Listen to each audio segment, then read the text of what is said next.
you know the reason why Jell-O today tastes richer, more thrillingly good than it ever has before? Well, it's all because of Jell-O's wonderful new process that locks in Jell-O's grand and glorious flavor. Yes, today, Jell-O gives you more of the richness that for over 40 years has made Jell-O America's favorite gelatin dessert. Because now this richness is locked right into the tiny Jell-O particles to bring you extra enjoyment. Try all of Jell-O's 6 delicious flavors: rosy pink strawberry, crimson raspberry, ruby red cherry, golden orange, sunny lemon, and emerald green lime. All of these tempting Jell-O flavors offer you bright, brilliant beauty and flavor that makes you think of the juicy, ripe fruit itself. Flavor that is locked in for your added pleasure. To prove how swell Jell-O's locked-in flavor really is, open a package of Jell-O. Notice that there's no telltale aroma, no sign of escaping fragrance and flavor. Then dissolve the tiny Jell-O particles and notice how Jell-O's captive goodness comes pouring out in a rush of richness. Get Jell-O tomorrow in all 6 delicious flavors and thrill to the marvelous new delight of Jell-O's locked-in flavor.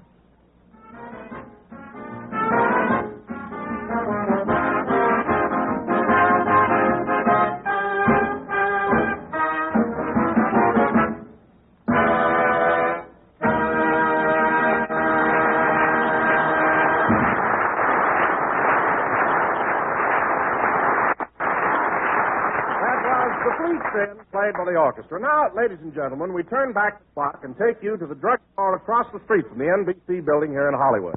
The time is exactly 15 minutes before this broadcast. Take it away, drugstore.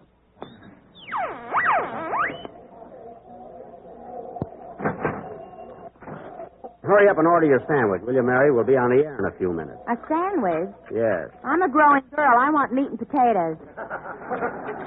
Well, all right, order a meat sandwich. And the potato chips here are very crispy.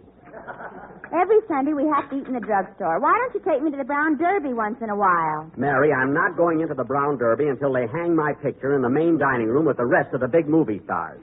They can't treat me that way. What do you mean? Every time I want to see that drawing of myself, I've got to go in and wash my hands.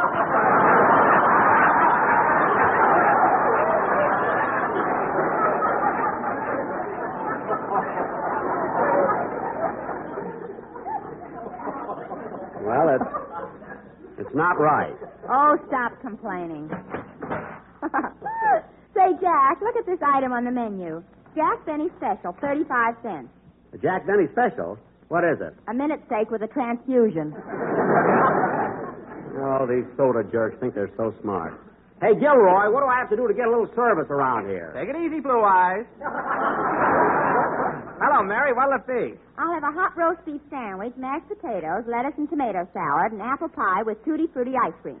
Mary, you haven't got time to eat all that. Okay, don't toot the fruity. Oh, save that stuff for the program. Say, Gilroy, I think I'll just have a cup of coffee and a donut. A what? A donut. One of those over there with the powdered sugar on it. That's a plain donut. I forgot to dust them off this morning.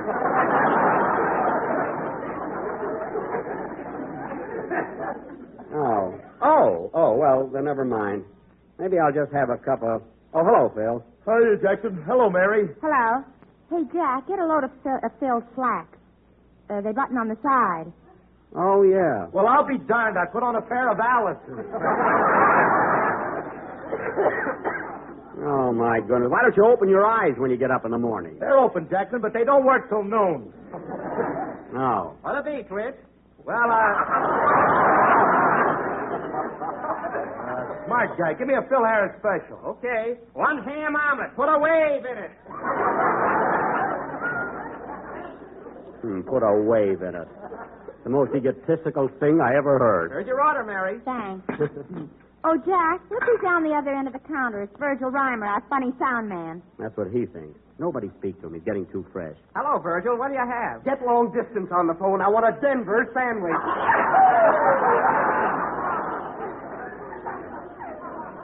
Oh, he's so clever. Say, Virgil, you sure got a lot of laughs at Camp Hahn last Sunday. You were the funniest thing on the Benny program. Yeah, and imagine what I could do if old Poison Puss didn't hold me down. Poison Puss. That's a fine way to talk about our sponsor. He means you. I know who he means. wise guy. No kidding, Bert. You're terrific. Do you get many fan letters? I'll say. Remember that little poodle that used to run out and bring in my mail? Yeah? Well, I got a St. Bernard now. That's positively the worst joke I ever heard. I thought it was kind of cute. Me too. Yeah? You know, Virgil, I thought you had a lot of fun working for Benny. Fun. That old slave driver does everything but chase us across the ice. Well, that's the last straw. Now, listen here, Virgil. Oh, hello, Mr. Legree. Where's your whip? Never mind the wisecracks. You get over to NBC and set up our props for the program. Now, scram. See what I told you, Gil? All right, get going, get going. Hey, Bert, should I slip my malted Mickey? You stay out of this. Hey, where's my omelet? Here you are, Twitch. You want something to drink with it? No, thanks. I'm on the wagon. He never heard of coffee in the morning. Hurry up with mine, will you? Say, Mr. Benny, I just got on the weighing machine, and how much do you think... Oh, hello, Dennis. Hello. Say, Mr. Benny, I just got on the weighing machine, and how much do you think... How you feeling, kid? All right, I guess. Good, good. I thought I had fallen arches for a while, but I wasn't pulling my socks up.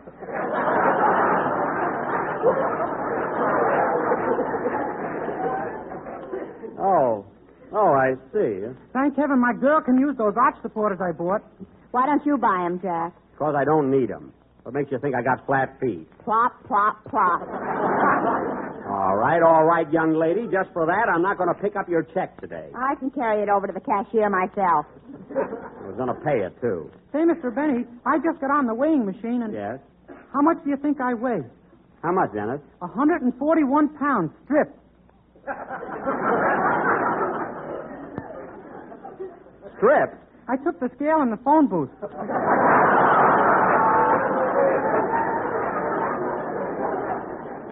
Oh. Well, you better watch yourself, young man, huh? And you know what else, Mr. Benny? When I put a penny in the machine, I got one of those little cards with my fortune on it. Oh, your fortune, eh? What did it say, kid? You're lucky you can sing. Well, there's a machine that knows its business. Hey, Gilroy, where's my coffee? Did you send to Brazil for it? Si, senora. Smart Alex. I wouldn't even eat here if the Brown Derby wasn't so careless about where they hung my picture. You ought to wash your hands here sometime.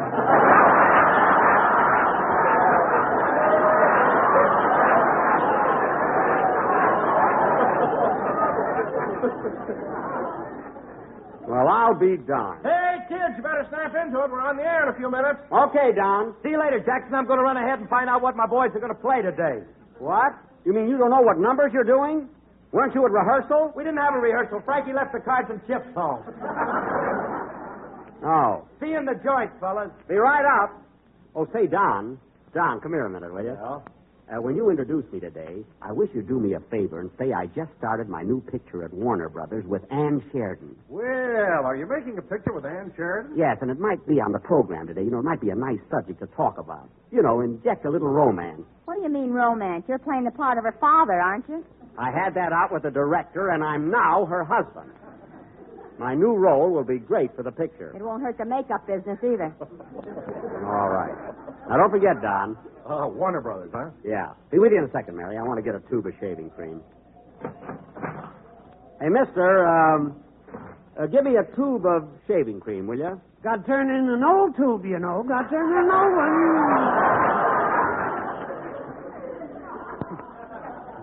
Look, I haven't got an old tube. Now, hurry, will you? Government regulations.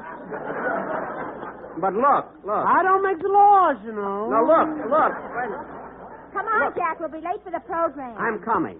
Now, look, mister, forget the shaving cream. Just give me a cigar. Gotta have an old one, you know. Never mind. Forget the whole thing. Come on, Mary, let's go.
was The Jersey Bounce, played by the orchestra.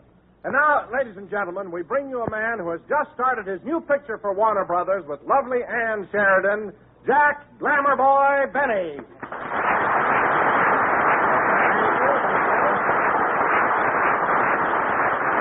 Thank you. Hello again. This is Jack Benny, your glamour boy, like Don said.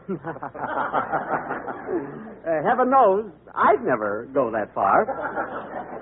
Don, how in the world did you ever find out about my new picture with Ann Sheridan? Did you read about it in some column? Did you? No, Jack. As a matter of fact, I haven't seen anything about it in the papers. Well, then, how did you ever hear about it? I was trying to keep it a secret. How'd you find out, Don? Did a little bird tell you? Yeah, an old gray canary. Canary. But it's the truth, Don. Ann Sheridan is my new leading lady, and she sure is a peach to work with. Oh, I can imagine. I mean, her enunciation is so clear and bell-like, and her diction is simply marvelous, you know? And her... That's Benny for you. With him, it's her diction. Well, she is beautiful, I'll admit that. And confidentially, Don, I think her husband, George Brent, is a little jealous of me. You know? What do you mean? Well, he happened to visit the set the other day just as Ann and I were doing a love scene. And right in the middle of a kiss, he got mad and walked out. Well, naturally. Why did you kiss him?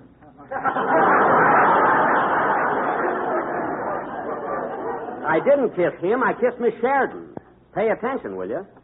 Anyway, Don, I think that this picture will be one of my best screen efforts to date. In fact, I'm already getting fan letters on it. Really? Yep. He gets a bill from Bullock's and he calls it a fan letter. I'm talking about real movie fans that write in. Don, you know that little poodle that used to run out and bring in my mail? What poodle? Well, I got a Great Dane now. Pretty clever, eh, Dossie? Some ad lib. Now, wait a minute, you. That's my gag. You said St. Bernard. I said Great Dane. It's a different gag altogether. You steal any more of my stuff, and I'll play ring around your nosy. Oh, go sit down. Say, Jackson, do you think there's a chance of getting me in that new picture you're making? Well, I don't know, Phil. I'm Ann Sheridan's husband. And what part could you play? Well, if you're her husband, she's got to have a sweetheart. Listen, Maestro, I wouldn't make any more cracks like that if I were you. Lest next season, when I say play Phil, I'll be addressing Phil Spitalny. So watch it. Oh, you couldn't fire me, Jackson. I got too much on you. Oh, yeah? Well, listen, Phil. If you're referring to that night in Phoenix, that young lady was my aunt. I've never been to Phoenix. Why don't I keep my big mouth shut?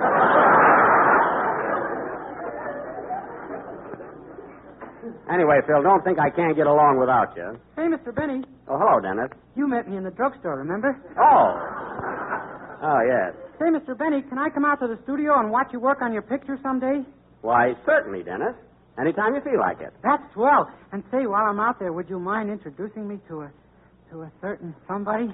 As if I didn't know, huh? Who do you mean, Dennis? Oh, you'll tease me about it. No. Who do you want to meet? Edward G. Robinson. Well, that I never figured. Well, it's about time for your song, kid, so let's have it. Okay. Hold it a minute. Come in. Mr. Benny? Yes? Would you be interested in a toupee with no cups on it? Get out of here! You ought to see his head, folks. The only thing he can part on it is his eyebrows. Sing, Dennis.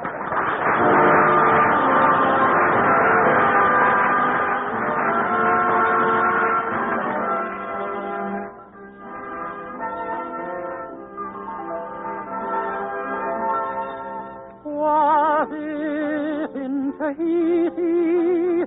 Were we on the Nile?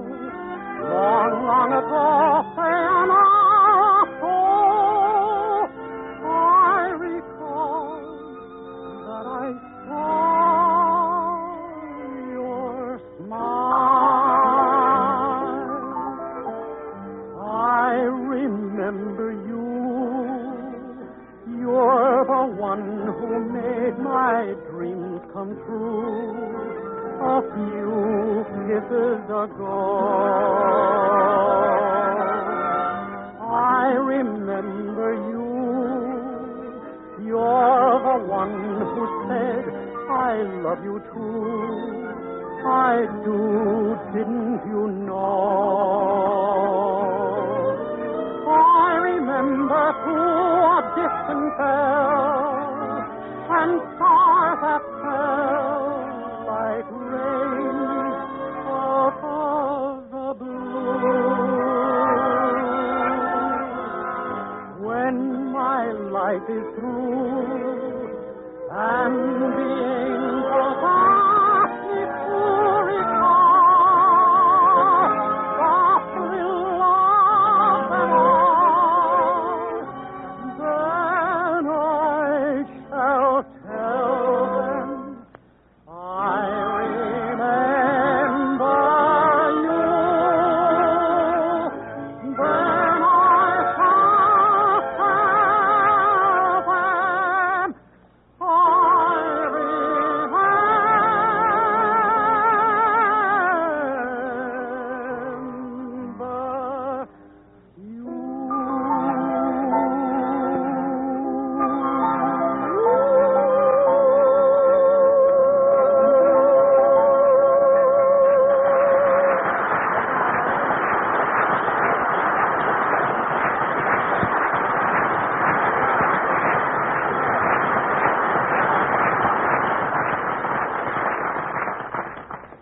That was I Remember You, sung by Dennis Day, who would rather meet Edward G. Robinson than Ann Sheridan.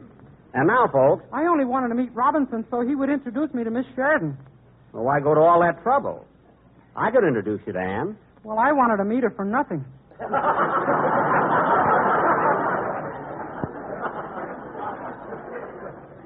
It wouldn't cost you anything. And now, folks, You charged me 25 cents to meet Barbara Stanwyck. you met Barbara Stanwyck and Robert Taylor.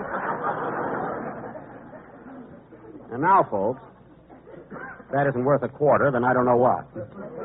And now, folks, Mr. Don Wilson, that eminent American author, has written another of his famous one-act plays. Take it, Mr. Wilson. The scene, ladies and gentlemen. Don't run off, Dennis. You're in this. You're going to be an old prospector. Okay, here, Phil, hold my yo-yo. Dennis, put that away. Go ahead, Don. The scene, ladies and gentlemen, is the home of Mr. and Mrs. Rufus Lemaire, who live in a cabin on the edge of the Mojave Desert in a desolate part of the West. They're just finishing their evening meal. Music, please.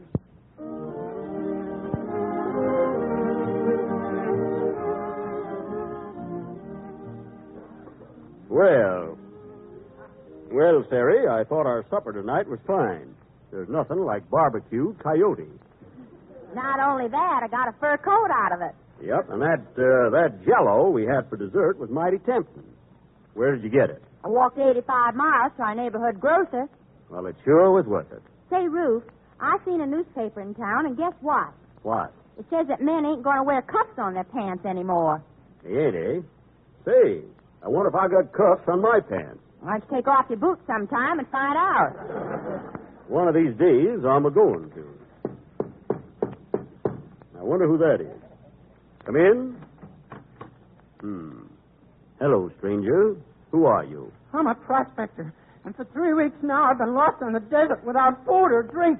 I'm starving, I tell you, starving. Be calm, old-timer. Sit down. Okay, hold my yo-yo.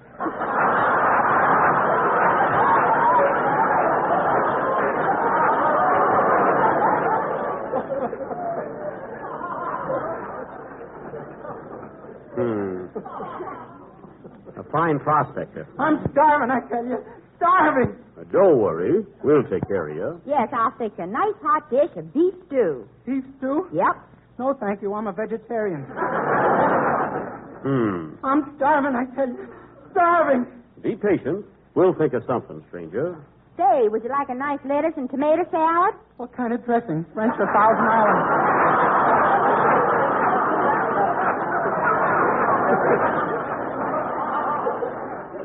Thousand Island. No, thank you. I'm starving, I tell you. Starving. Well, you gotta eat something. Isn't there anything you'd like? Yes. Have you got some tempting and delicious Jell-O? Jell-O? I'm sorry, partner. We had some, but we ate every bit of it. I'm going to make it again tomorrow, though. Okay, I'll be back. So long. So long, stranger. I'm starving, I tell you. Starving. Ah, folks, what other products can command such loyalty?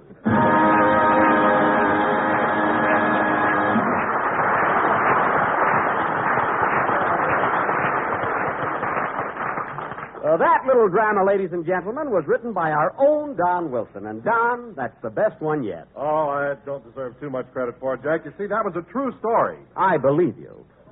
Now go over to your chairs and sit down. And now, folks, I would like to announce that our program next Sunday will originate from San Francisco, where we are going to dedicate the brand new NBC studios. In fact, we're going to do their very first broadcast. Well, I guess a new building can take it. Don't worry. If I can just get my writers out of Hurley's bar and into a Turkish bath, we'll be okay. Now, kids, I gave all of you your railroad tickets, so I better check them over to see if everything's all right. Phil, what's your Pullman reservation? I'm sleeping in car 19, lower 5. Check. What's yours, Dennis? Car 19, lower 5. Check. Now, wait a minute. Never mind. What's yours, Don? Car 19, lower 5.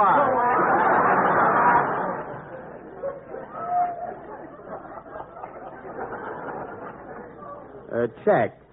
What's yours, Mary? Upper 5. Thanks, Jack. Don't mention it. Well, everything's okay, so remember, fellas, be at the station 1/2 hour before train time. Now, take it easy, Jackson. 3 of us can't sleep in one berth. Oh, of course not. We won't be comfortable. Listen, Don, in the days of vaudeville, the 4 Marx brothers slept in one berth, and they had a harp besides. So stop beefing. Well, Jack, if I was as thin as the 4 Marx brothers, I wouldn't complain. Don, the tickets are bought, and that's the way it's going to be. That's a lot of hooey about the Marx brothers. How do you know they all slept in one berth? Jack was in the baggage car with Fink's mules. You said it. In those days, when I said I was going to hit the hay, I meant it. Anyway, fellas, it's a short trip, so don't worry about it. Hey, Mr. Benny, where are you going to sleep? Well, Dennis, on account of my insomnia, I think I'll just sit up in the chair car and read. I'll get a magazine. Well, buy a Popular Mechanics and find out how 3 guys can lay down in one berth. Who said lay down? Lay down or lie down? Which is correct? A lot of good that'll do it. Listen, kid, will you please stop being so fussy? Say, how am I going to get up to San Francisco? By carrier pigeon? Virgil, you're not going to be with us next week. You can tune in and listen. I wouldn't listen to this program if it was a pot of gold and I had the only telephone in the country. Oh, you wouldn't, eh? That's topping him, Jack. I wasn't trying to top him. I don't want to hear any more about our trip. We're going there. We're going to open up the new studios, and immediately, as soon as... Hello? Hello, Mr. Benny. This is Rochester. Oh, hello, Rochester. What do you want? Well, boss, he did it before and he did it again. What? What are you talking about? Carmichael just came out of hibernation and I can't find the gas man. You mean my polar bear woke up already? Why, he's not supposed to come out of hibernation till May 1st. He's early. So was the gas man. Stop dreaming things up. Tell me, Rochester, was Carmichael in a good mood? Well, yes and no. What do you mean, yes and no? When he first got up, he came over and hugged me and squeezed me and he even tried to kiss me. Well. And then he put salt and pepper on me.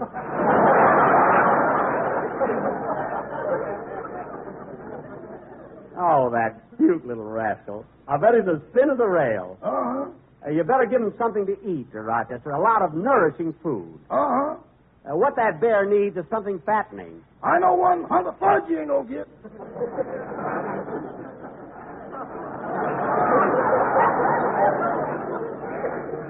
Oh, Rochester, stop. You know he loves you. Now, here's what you do. Give Carmichael a nice cold shower and then comb his hair out. Might be all matted, you know. He don't like it when I comb his hair. Well, then give him a slap on his nose and make him behave. Let him know who's boss. I let him know once, then he let me know, and now there's no question about it.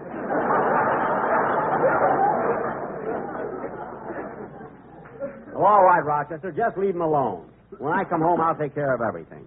Goodbye. Goodbye. Oh, say, boy, Now what? I'm going up to San Francisco with you, ain't I? Yes, of course. Well, on this trip, am I going to be under 12 or a Pullman Porter again?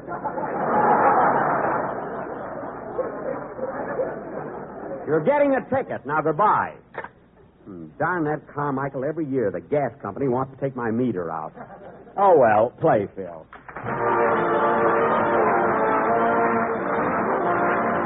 Here's a gay glistening dessert as bright and beautiful as spring itself. Jello cubes with strawberries. It's an enticing treat that will lend a grand touch of color and flavor to any meal you serve it with. Our folks will enjoy it. And just listen to how easy it is to make. Simply dissolve one package of orange Jello in a pint of hot water. Next, turn into a shallow pan and chill until firm. Cut the Jello into cubes and then arrange them in sherbet glasses with sweetened sliced strawberries, using quick frozen strawberries if you wish. Serve either plain or with cream. What a dessert. So rich and inviting to look at, so gloriously good. Make the family this wonderful combination of sweet, juicy red strawberries and clear, golden cubes of orange Jello. Get several packages of orange Jello tomorrow. But be sure when you do to get genuine Jello, because Jello's flavor is locked in for your added enjoyment.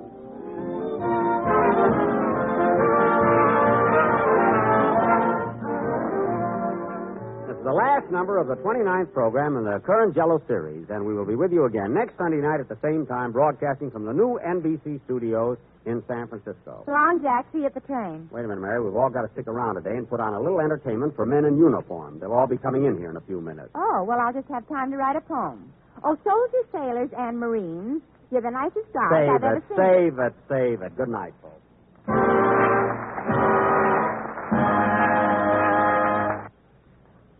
Friends, the same folks who make Jello make another wonderful dessert, Jello pudding. 3 luscious puddings that you make with milk. Try Jello chocolate pudding, a smoother, mellower pudding you never tasted. And what a world of rich, homemade goodness it has. A grand chocolate flavor developed especially for Jello puddings by the famous Walter Baker chocolate people.